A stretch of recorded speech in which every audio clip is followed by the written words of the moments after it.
Welcome to a platform where we debate on the top stories of the NBA, NFL, Major League Baseball, and other leagues with the best in the world of sports. You'll also get interviews with many athletes and media talents at several basketball events, including the WNBA and college basketball. My name is Rafiq Ulazon, and this is Nothing But That Sports Talk.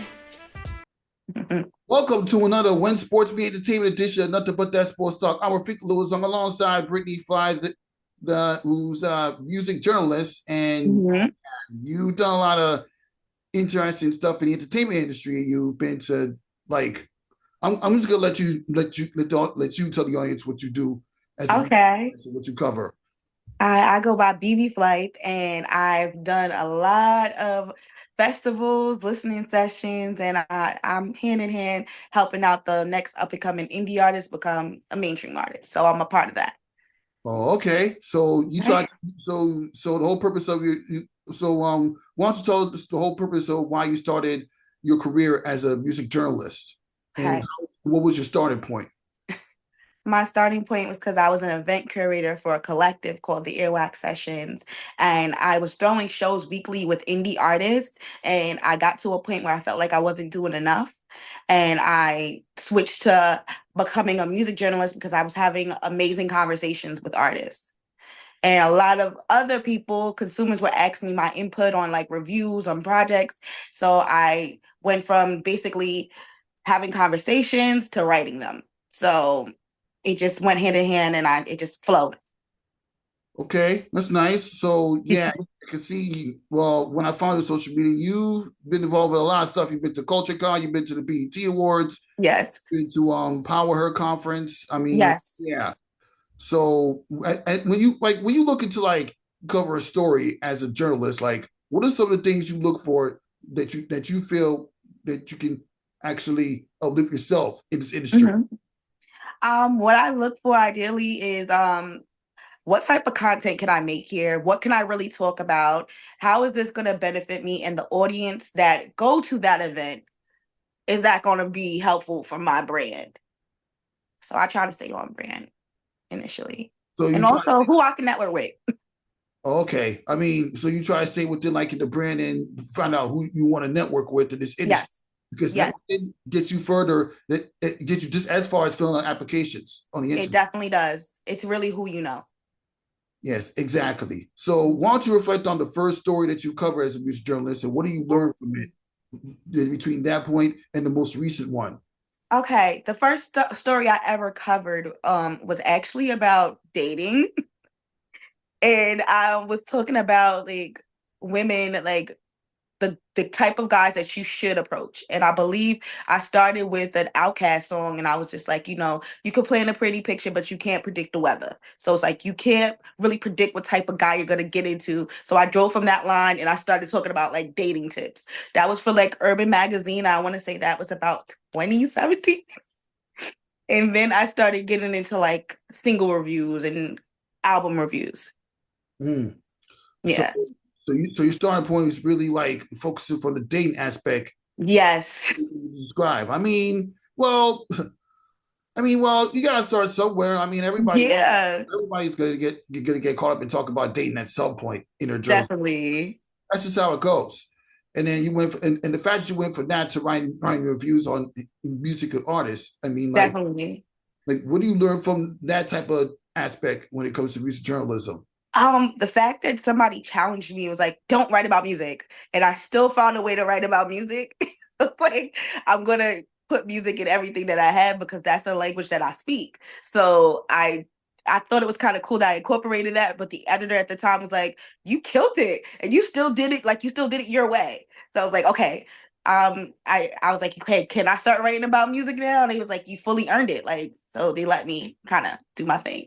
And why not? I mean, music in this industry, I mean, when you talk about music that's from the past, present, and future, that's something you really need to get in depth because there's a lot of interesting artists that came out in this day and age in this industry, whether it's for the 2000s, like in the Marians and Marcus Houstons of the world, 2010s, Nicki Minaj, and Tanisha, the that sings No Broke Boys, or or this generation of hip hop, whether it's Fly J Johnson, who's a rapper and a basketball player. Basketball player. Mm-hmm.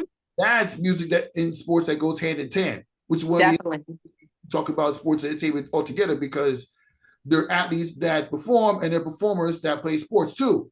Mm-hmm. Is it Damian Dillard? Is it Dame? Something Dame. He's a rapper. Damian Lillard. Lillard, yes. He's a dope rapper. Yeah, he's a dope rapper. Oh yeah, Shaquille O'Neal did rapping too. He did. So it's so long as you get to do what you want, because I feel like music is a universal language and you can't just not do it. But if you want to, you should be able to. Yeah, I've had a lot of conversations with a lot of people that cover entertainment that feel that people should try to stay in their own lane. That's true. They try. Good and transition to other lanes or switching lanes. But if you ask me, if you ask me, it's not that bad of an idea when you tell them what you're doing. I mean, you're a music journalist, and obviously, if they told you you're good at covering music, you continue covering music from that point on. That's right. Which leads to this one question: like, what are some of your favorite hip hop and R&B artists? Right now, R&B wise, I like El Mean. He's really nice, and rap wise, of course, I'm listening to the new Kendrick. So of course, but being that I work with artist development, I work with an indie artist. I like this artist from Harlem called Fergie Baby. Fergie Baby, I think I've heard about that artist. Yeah, I'm a huge fan. Okay, that's nice. Like, why do you pick those artists specifically as your favorites? Okay, El Mean, I pick him. He's from the UK and now he's out here, but it's because of the feeling. Like, one thing that people have to realize with music, it has frequencies, and a certain, like, he's a part of his music, and a certain, like, his tone of his voice, it feels like therapy. Like, anytime I listen to him, if I do fall asleep, I have the best sleep ever. So he's somebody that he's very transparent in his music. It's very sultry. He kind of gives me a mix of like Maxwell and like one of the DeBarges.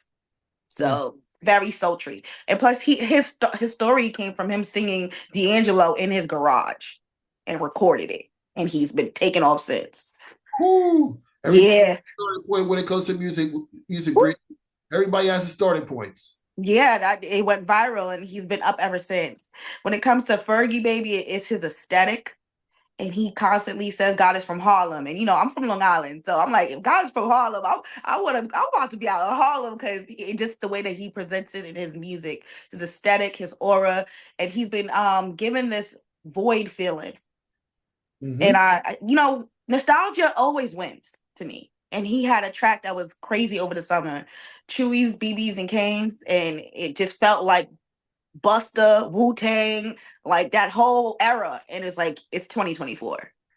It feels amazing. What's wrong with that? There's nothing wrong with it. I love it. It's just the fact that he modernized that feeling. And it just felt like he gave us a song that was a capsule. And it's like, yo, everybody loves it.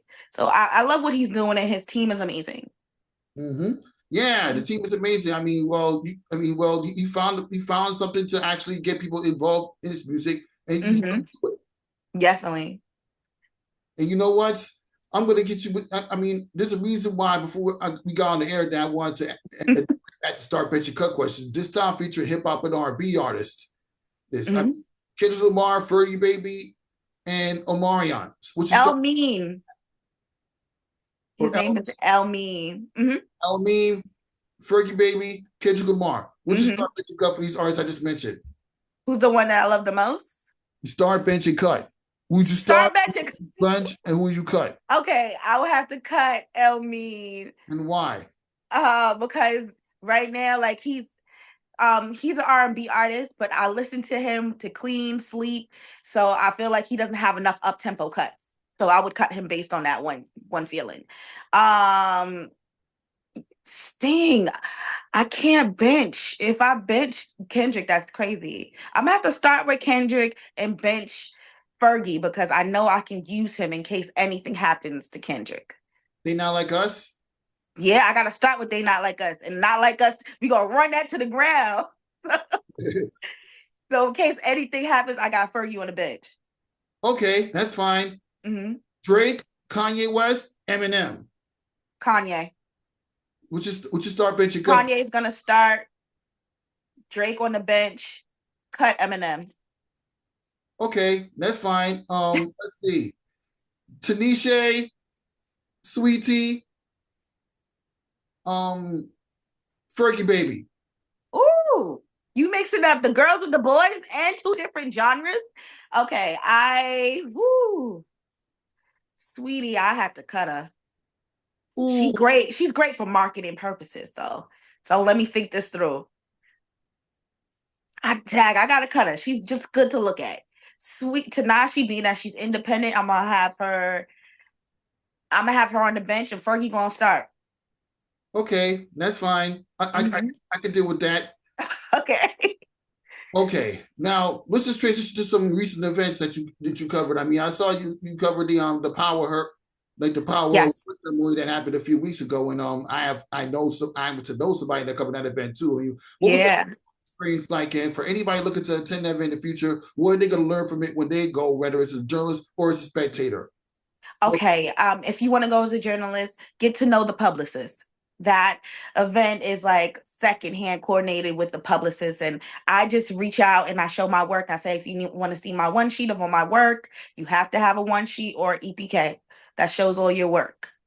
So people can be like, okay, this is who I'm inviting here. Come on time, come ready. That night they were honoring Little Kim, but because Little Kim doesn't really like to do interviews like that, it was hard to grasp her for that. But be ready in case she was ready. That's the only thing I could definitely tell people. Yeah, there's a lot of hip hop and R&B artists that don't really do interviews or They even don't do it. use they just don't. I mean, I have a friend. I mean, I have a friend named Shantae, who's the founder for Show Sweet Tape. But she interviewed Jim Jones not too long ago. Mm-hmm. Not too long ago, and yeah, Jim is one of those that likes to interview new people. Like, he likes to be interviewed by new people. He's really for the new school. Jim Jones, I've interviewed him about 2 years ago, and he remembered, and he's a great person. He's always ready when you're ready. So the older crowd, the older artists, they're very hesitant because of the generation that we're in that goes to like instantly want to be viral, but sometimes they tend to embarrass the artists.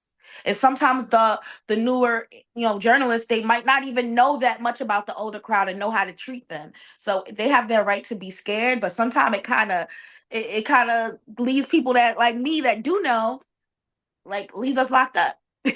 ooh, Yeah, it's hard.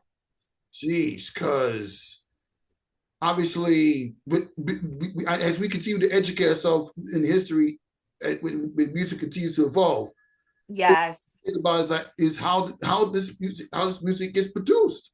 How will how will some of these artists still continue to rap even when they're not making new songs anymore? That's true. Like, how is Jim Jones still active in hip hop and community even when he's not making new tracks anymore? He collaborates. Even when he's not making new tracks, or even when all he's doing is collaborating. Like, why is it not as noticeable as it was when you had the 106 & Parks, the TRLs of the world, when they do like those top 10 countdown shows where they every single hip hop and R&B and music genres based on what the fans love today. They don't have that anymore because we have On the Radar. Like, there's so many other platforms, and I feel like people need to embrace the platforms until we can get a network, because that's what we really need, like a network that is just really about music. We don't have that anymore. Yeah, we don't have that. I mean, and it may be some, but and you mentioned that Fergie Baby has bring some Busta Rhymes vibes when he creates that music. I'm thinking, like, that's something that, well, you want to be new school, but also trying to at least hold on to the old school type of music for us older fans to continue to be engaged, because it's just something that people need to do, especially for the new people that just started listening to music yesterday to know about it.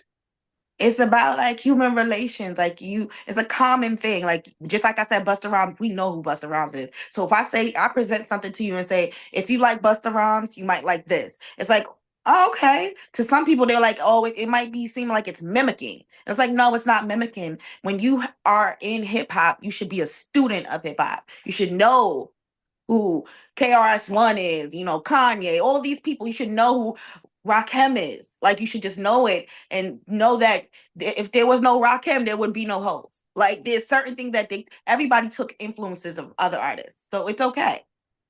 Exactly. And the influence of the artists has transitioned into all the sports events did today. I mean, you definitely got Ja Rule, Fat Joe, Jadakiss, Diddy, P. Diddy. Yeah, I can't believe actually saying that.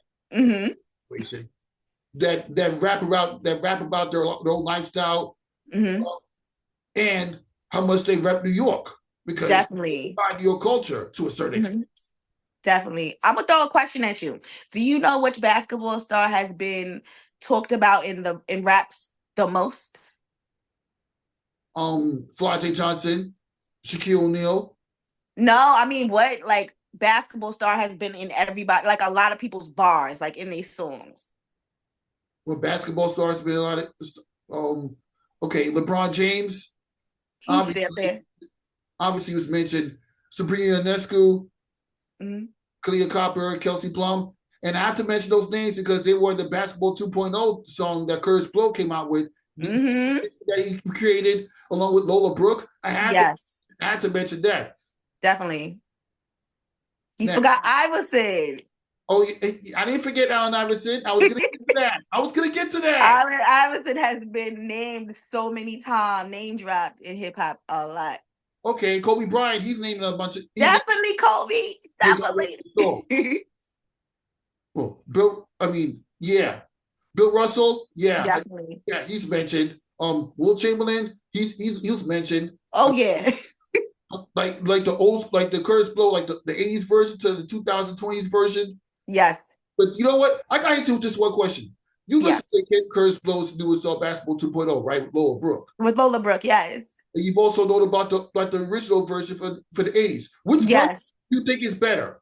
I like the original, but I like as long as I like the originals because I know the original, but I like what they was trying to do with the modern day change. Because I've worked with Lola Brooke. I interviewed her when she was brand new, so it's kind of cool to see like, okay, this is the modern day presentation. What? I tried Lola Brooke. She denied me. Well, her team, whatever. No, I got her in the beginning days. That's the thing. You always got to have your ears out for the new when they're brand new. So yeah, you got an interesting point, and and you have a perfect, and I agree with you 100%. Especially since you signed up to do some journalism on the Brooklyn Art Festival that's taking place later. Yes, I definitely will be there at Brooklyn Art Festival, and that day I'll be talking to a lot of consumers as well as the artist that's going to perform, and I'm going to do a lot of real clips, and I'll be able to do a write-up and a recap video. That's my plan for that night. Okay, I mean, I saw the event. I see all these artists. I'm like, who are most of these artists? But I did know about that Nicole Copper lady. She sings the song "Too Bad."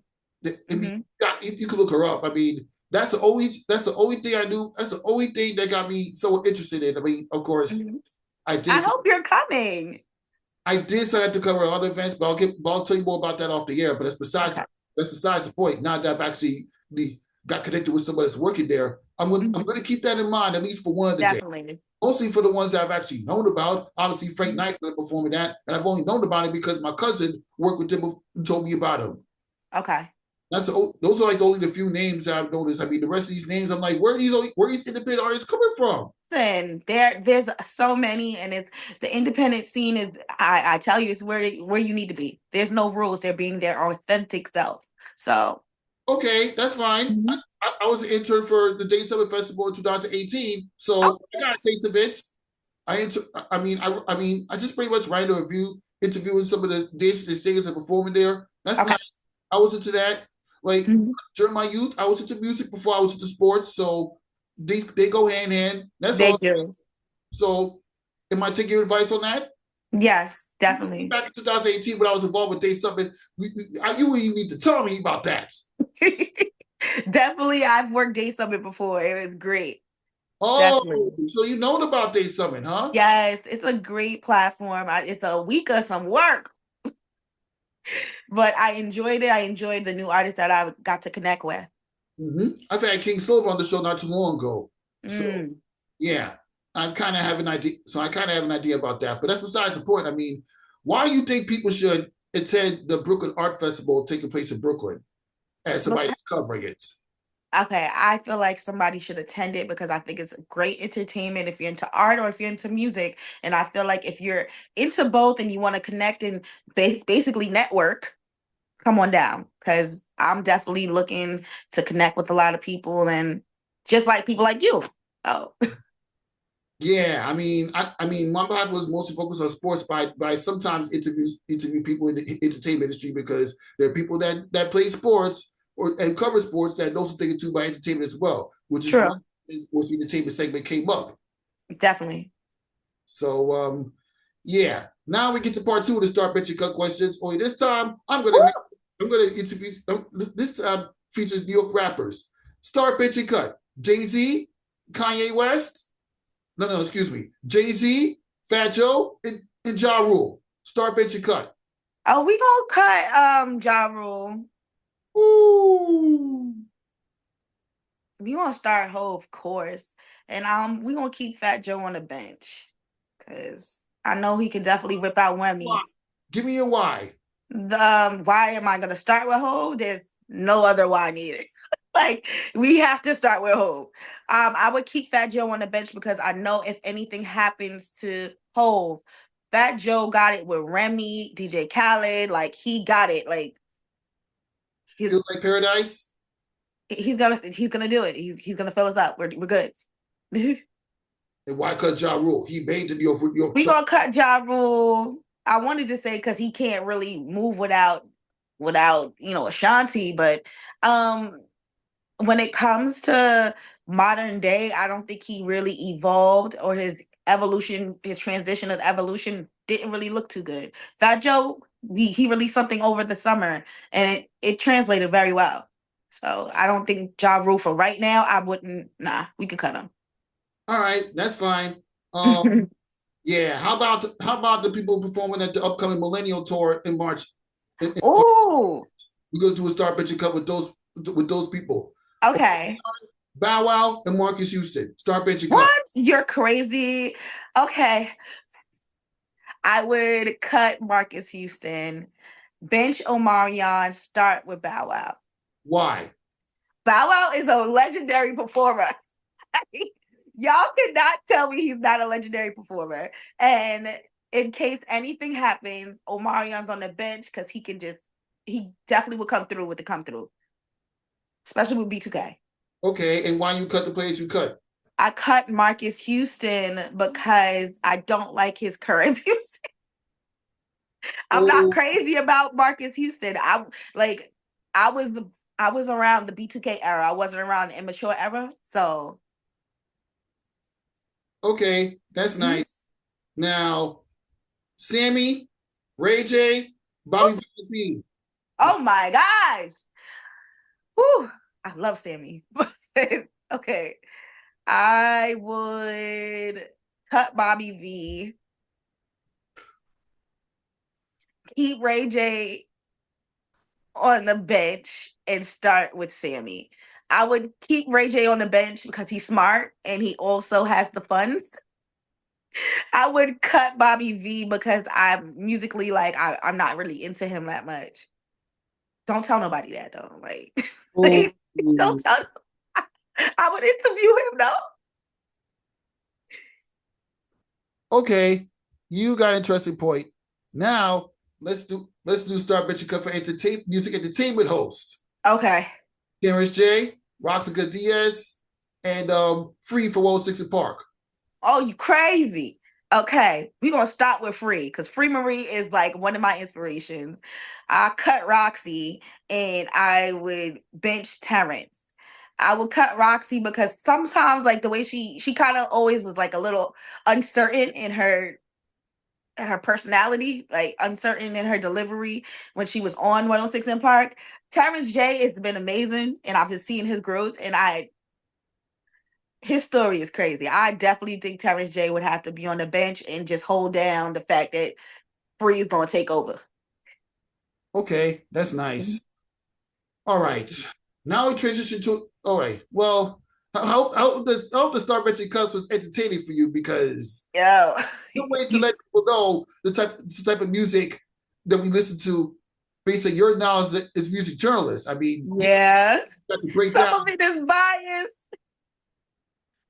Yeah, well, bias or not, you have to try to you have to reassess your thinking when it comes to covering music because Definitely. you never know who's gonna hire you never know who's gonna bring you aboard. I mean, you get an opportunity to cover the Brooklyn Art Festival, Yes. well, as an entertainment journalist. So Yes. we as we add on to that, I mean, including that, what is your future of music journalism looking like? My Short. future with music journalism, my plan is to, have my website and then turn it into a publication. And I would like to bring back magazines. So I would love to work on a magazine within the next 5 years. And in between that time, I do want to have a music festival. So I want to take it from lipstick and lyrics to a magazine, lipstick and lyrics to a festival, and just be able to provide jobs for people like me. That's Okay. definitely somewhere I want to go with that, like to be able to provide more opportunities. Yeah, you have to. Yeah, you have to, and that's important because you never know you never know what's going to lead to, and that's important because for people that's looking for like me that's looking for opportunities to actually drive the industry and actually not the self development. Mm-hmm. It's important for that. Mm-hmm. It really is. Mm-hmm. Definitely. Yeah. So what is some advice for anybody looking to break into the music industry as a journalist? If you're looking to break into the industry as a music journalist, Yeah. use all your resources. There's been concerts that I paid for that I was able to cover, and then I got invited to come to the next, and come to them the next time they came back to New York because I've proved myself like, hey, this is what I wrote on you, and I just want to send it to you. I'm a big fan, and just keep trying, never give up. I always tell people dream bigger than what you're dreaming because there's a possibility that you could get there. So Yeah, exactly. And you managed to have at least 1 year covering the BET Awards. I mean, yeah, what, definitely. what was that experience like for you when you covered A when lot. you covered I hope to go back there in June. I'm working the Grammys in January. where is it going to be in So New York? the Grammys are going to be in LA. I'll be in LA the Oh, January. Yes. what? Oh, that man, that's cold. I'm Yeah, New York. Whenever I mean, yeah, yeah, that's an interesting plug. Being able to cover definitely. sports, which leads to which leads to start bitching cut in terms of your overall experience with recent events you cover: CultureCon, Power Conference, and BET Awards. Start bitching cut Oh, we're gonna start with the BET Awards. I'll cut the Power Her and I'll bench CultureCon. and give you why. I cut Power of Her because it's an award ceremony, but it's not really music related for me. The only music related person they had there was Little Kim. So it's like as a music journalist, I couldn't really get what I really, you know, get as much out of it. But as a woman, I got a lot of it because there was a lot of women that were heavy hitters that I connected with that night. So I'll cut it. And CultureCon, I benched it because you got to be prepared for CultureCon. CultureCon is a zoo of creatives, and you have to make sure you are confident and you are ready to be in the room and be it in the room because it's a full room of New York and some people from that come from out of state that are connecting, and they like a lot of influencers that you may not know and some of them that you do know, and it's just like you have to maintain your cool and be confident to just go up to somebody and say, hey, I know you, yada yada, and just connect. BET Awards is always gonna fly because it's the BET Awards. It feels like you're in the mecca of your own people. So the only reason why I'm not crazy about the BET Awards because I feel like we need more platforms like that. We as Black people need more award ceremonies. More. Like there would be so many other people being praised for their accolades if we had more award ceremonies. So And we need more award ceremonies in New York City. Forget bad. we need more in New York City. So this way, at the very least, with some with a few athletes involved in those awards as an attendee or as an on stage performer, I can actually get some reps in because Yes. it's what we're looking for. Are you coming to the Come Up Show Award? Because that's in January. I'll send you that. Yes. Oh, okay. Where's that at? That's gonna be in Brooklyn. Roulette is the location, the venue, and I'll definitely, if you know, you going to be media, I'll tell you come through. So, All right, we'll have a conversation. We're gonna have a conversation about that. And okay. hopefully, I hope you have that plug for the Millennial Tour. That's what I really wanted to tell you. Man, me and you both. I gotta find out who I can plug me in there. So most likely, I'm trying to go. All right, no problem. I'll connect you with somebody that knows something or two about the Millennial Tour. Definitely. Millennial Tour as a spectator. I mean, well, yeah, we'll get more to that on the air. But as we continue this conversation, I mean, like I know I'm kind of like in and out of the bench start, pitch and cut thing, but I have to bring this. But I kind of bring this up because those are like we have to like give people our own narratives over the artists that we listen to in the past, present, and the future. Yes.